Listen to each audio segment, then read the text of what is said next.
Welcome to another episode from our Growth Tips series, the place to grow you and your business and live the life you want. In this video, we talk about how to master your online presence. The end goal is to have a web presence that works day and night, a machine that you don't have to think about. It just gets on and does the work, whether you're around or not. Your strategy must include a total web presence, including social media and a website, or your business will just become extinct. A website is your starting point, but your overall strategy must be based on some objectives. That means, in simple terms, unless your online activity results in making a sale, then you've failed at online marketing.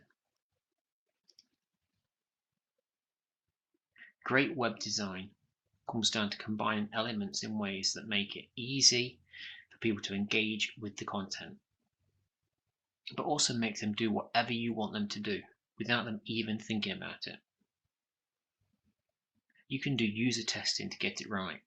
There are tools out there that let you test different options and perfect response rates according to the text that you put on the page, the layout of the page, the images you use, or even the colors you use on that page. This is a good place to start. Get your customers to use your site while you observe and do A/B testing scenarios with tools like Google Website Optimizer.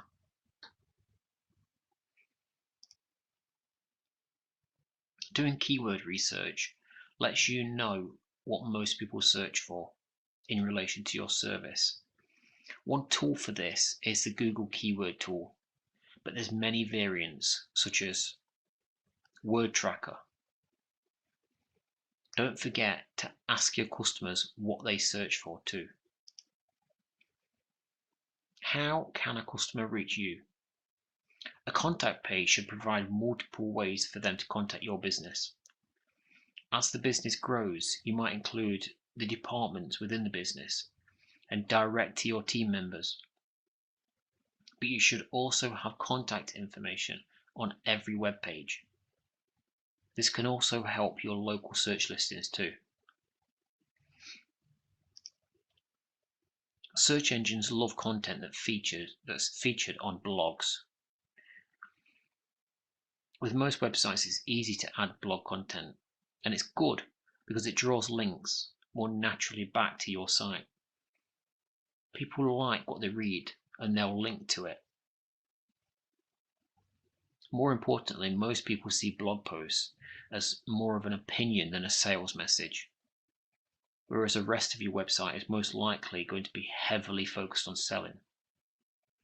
So all of this means that you need an active blog, ideally posting a new blog post every week, or at least once a month.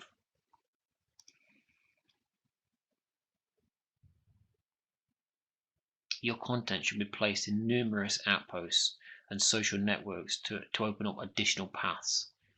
These paths each leading back to your website. You should also promote your site through adverts and pay-per-click and offline mediums. In fact, every offline medium there is.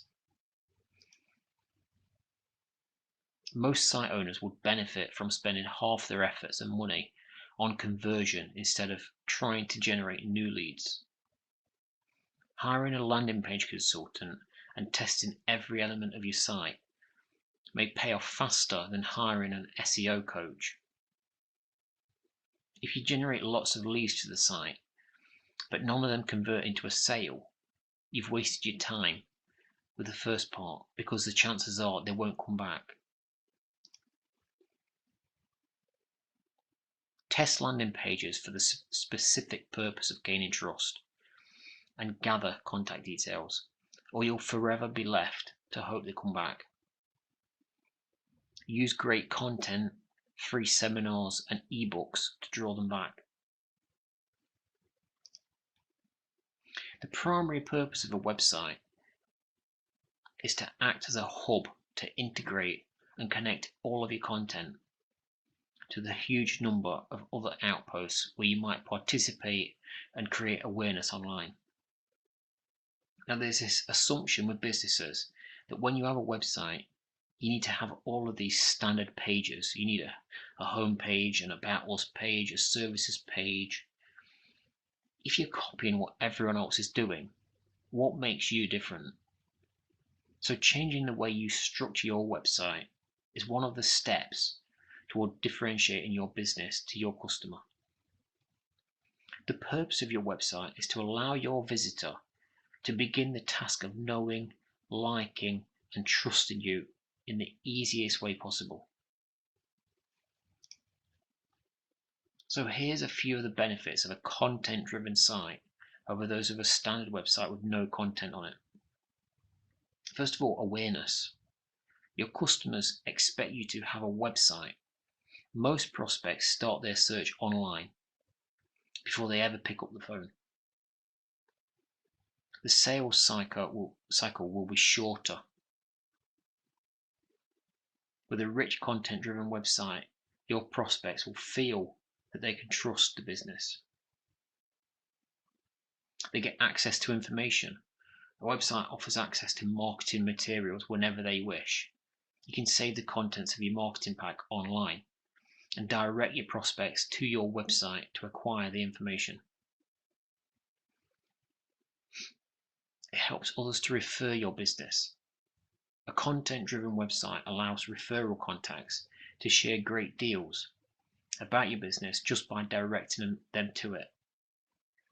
Create a page specifically for this purpose. And if you have a referral source that consistently refers prospects, you could personalize a page on your site just for them. For example, you might have a heading at the top of the page that reads, "Welcome, friends of Bill Smith." You can automate the distribution of marketing information. Promote the distribution of free or low-cost information and tools that allow prospects to get to know you. And you can capture lead data. A website should exchange premium information in return for visitors' contact information. Once you capture this data, you've got the key to begin marketing to this prospect for months or for years. So let's look at some pointers to help you improve your website design. First of all, your page layout. Start each page with a powerful headline. Follow each headline with a highlighted introductory paragraph. You need simple navigation. At one time, it was common practice to create images for navigation bars. When you have images on a site, it can take much longer for the site to load, especially if a customer is searching on their mobile phone. It's best to work with a web developer who understands this and then can create the perfect solution to fit the needs of the business without slowing down the site's loading speed. Your content must stand up and beg people to interact with it. Your website must be more app-like than browser-like. Get feedback. People are getting used to sites that allow them to offer ratings and reviews. These type of functions are easy to offer and can show social proof for your business. Using third-party survey tools can help you get ratings on your site. Polls can also create engagement. It's also a good idea to test conversion on pages by using split testing scripts such as Google Website Optimizer. Add video and audio to the site to increase the amount of time people spend on a page. This will improve your ranking with the search engines too. Adding video content makes people stay on a website 300 times longer than a site without a video. This is pretty obvious really when you consider that reading a page of text, you might scan through it, then click off the site, whereas a video, you have to watch until you get the information you were looking for. And integrate social networking. Adding Facebook like buttons that allow people to share your content is effective in getting Facebook users. Also, Facebook Fanbox is another tool. Obviously, the different social platforms are developing new apps and other products all the time, so always keep an eye out for the latest new thing and see how you can use it to improve interaction on the site and improve your customer experience.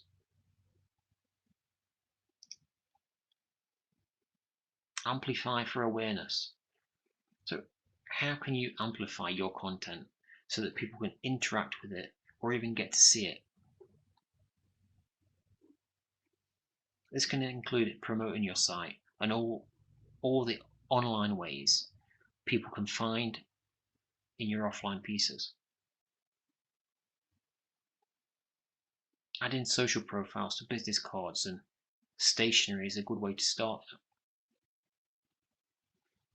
Make your advertising much more about creating awareness for your online content and providing ways for people to interact, and make it less about selling. You'll build your total web presence by building each of the 4 areas we're going to look at next. You should aim to add to each of these to continually build on them. Don't try overdoing one before moving on to the next. Equal balance is the key to success with this. So number 1, the listening station. Monitor what's being said by others. Create an automated way of doing this. Create Google alerts to monitor your brand, your products, your competitors and your industry. Use tools to get deeper analysis of what's being said on review sites like Yelp. Find and subscribe to industry or related blogs and feed them into Google Reader for quick scanning. Create Dig and Delicious accounts to quickly scan what's hot and what's new. Another option is to put key journalists in a Google Alerts tracker so you can reply and comment when they write or blog. Number 2, content as hub. Your content should describe your business. It should tell your story. It will outline your products and services, and it will showcase a few customer success stories. Now you need consistent content creation. One way to do this is to add a blog. Create a list of related or local bloggers. Then post keyword-filled blogs to article directories. Keep a notebook of every question or prospect or a customer or keep a notebook of every question a prospect or customer asks, and then create blog post answers and FAQ pages. Stick a camera in front of your best customer and get them to share how important your business is to them. Turn your sales presentation into a slide deck and post it to your site.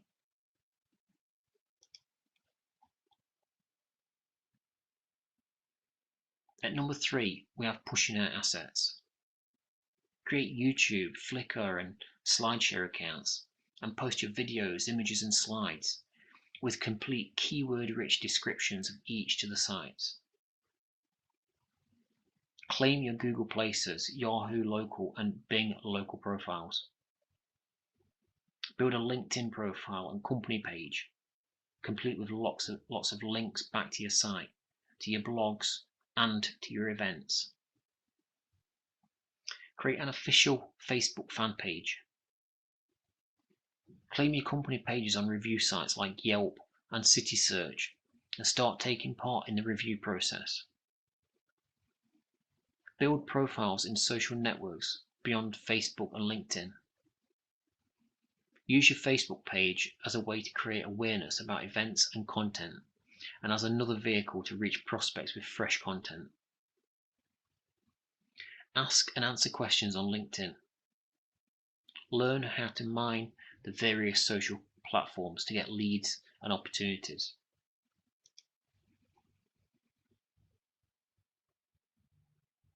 At number 4, we have facilitating community. Create events and groups on Meetup and Eventbrite. Then bring like-minded people together. Use project and customer portal tools to create a place where customers can access information and collaborate. Get your customers involved in creating community through the use of a wiki that allows them to share and generate ideas.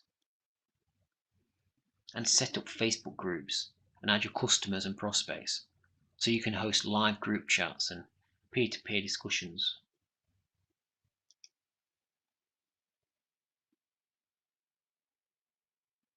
Now, we all have a problem with social media and how long it can take up in the day.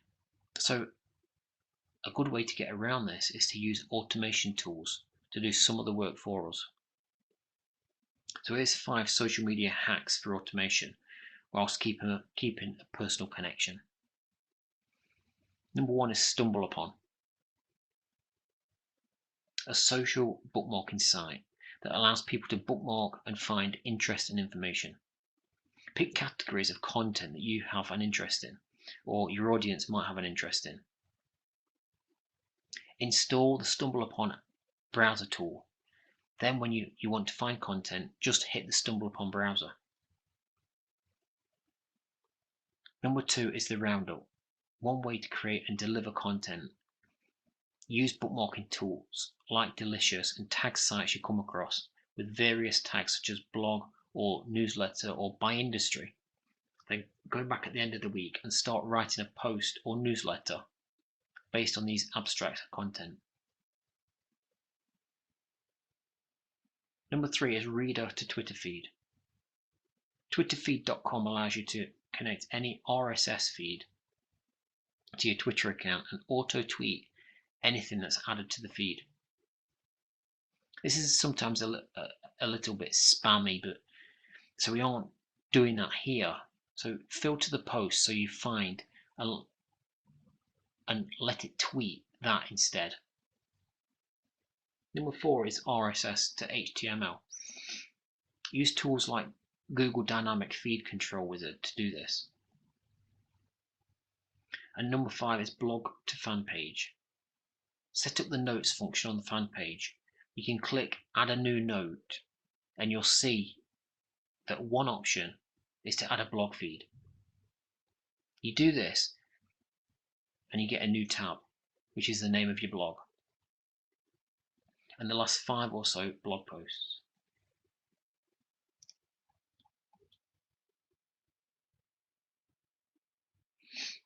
Now we've got some basic search engine optimization tips. Keywords. So find out what people are searching for, then include those words and phrases naturally within the content of the site. Title tags. These are like the title of the page. It's how search engines know what a page is about. Links to your site. Search engines rank your site higher if they see that other relevant sites are liking your site by linking back to it. A good strategy is to trade links with other similar businesses. You need to make sure the other businesses are relevant though, or else the search engines will punish your site ranking. For example, if you've got a cleaning business, you wouldn't want to trade links with a site selling dog food. Anchor text hyperlinks. Use descriptive text and search phrases for these hyperlinks. Use heading tags. These are used for structuring a page. It starts with a headline on the page, which is a H1 tag, and moves down through the page using subheadings in order of importance from H2 to H5. Create sitemaps. A sitemap is a page that has links to every page on the site in a structured way.